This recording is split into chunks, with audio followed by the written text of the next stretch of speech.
நெறைய இளம் வயது பெண்களுக்கே இன்னைக்கு வந்து ஒரு 28, 29 வயது கடந்த பெண்களே வந்து மாதாந்திர மாதவிலக்கு நிக்கக்கூடிய ஒரு நிலைய வந்து நிரந்தரமா நிக்கக்கூடிய ஒரு நிலைய சந்திக்கிற பிரச்சனை வந்து நம்ம நெறைய பேர் கிட்ட பார்க்குறோம்.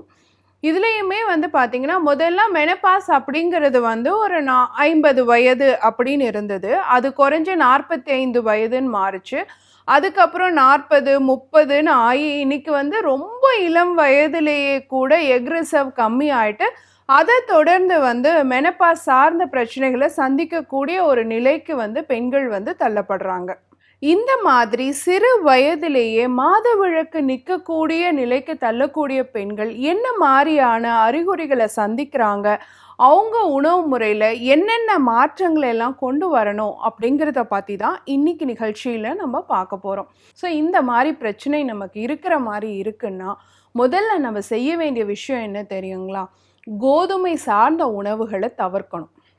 ஏன்னா க்ளூட்டன் ரிச் ஃபுட்ஸ் எடுத்துக்கும் பொழுது ஹார்மோன் பிரச்சனை ஈஸியாக வந்து உருவாகிறதுக்கு வாய்ப்பு இருக்குது. ரெண்டாவது விஷயம், ரொம்ப ஓவராக நான் எக்ஸசைஸ் பண்ணுறேன், நான் வந்து ஸ்ட்ரென்த் ட்ரைனிங் பண்ணுறேன்னு சொல்லி நிறைய நம்ம உடற்பயிற்சி பண்ணும் பொழுது நம்ம உடலில் இருக்கக்கூடிய பெண்கள் சார்ந்த ஹார்மோன் வந்து குறையிறதுக்கான வாய்ப்பு இருக்குது.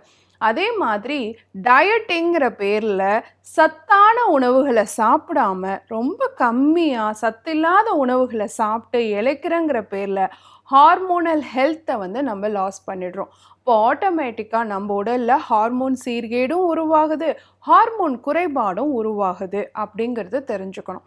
சரிங்க டாக்டர், இப்படி வந்துருச்சு, வர மாதிரி சிம்டம்ஸ் இருக்குது, வராமல் ப்ரிவென்ட் பண்ணுறது எப்படி அப்படின்னு கேட்டிங்கன்னா, ஒன்று, ஒரு நாளைக்கு நீங்கள் எடுத்துக்க வேண்டிய விட்டமின் ஈயோடைய அளவு ஒரு நாளைக்கு 400 இன்டர்நேஷ்னல் யூனிட்ஸாக இருக்கும். அது வந்து நீங்கள் பாதாம், வால்நட் இதிலெல்லாம் இருக்குது. ஸோ இதை நீங்கள் ரெகுலராக ஊற வச்சு எடுத்துக்கிட்டீங்க அப்படின்னாலே ஓரளவுக்கு உங்களுக்கு இருக்கிற அந்த ஹார்மோனல் இஷ்யூவை சமாளிக்க முடியும். அடுத்து பார்த்தோம் அப்படின்னு சொன்னால், மெக்னீஷியம் சத்தும் கருமுட்டை வளர்ச்சிக்கும் ஹார்மோன் சுழற்சிக்கும் தேவையாக இருக்கும். ஸோ ஒரு 400 மில்லிகிராம் அளவு மெக்னீஷியம் சத்து சார்ந்த உணவுகளை எடுத்துக்கணும். கீரைகள் அதிகமாக எடுத்துக்கிறது, சீட்ஸ் அதிகமாக எடுத்துக்கிறது, இதெல்லாம் மெக்னீஷியம் சத்து குறைபாடை சரி பண்ணும். இதனால் உங்களுடைய ஹார்மோன் ஹெல்த்தை ரெகுலரைஸ் பண்ணிக்க முடியும்.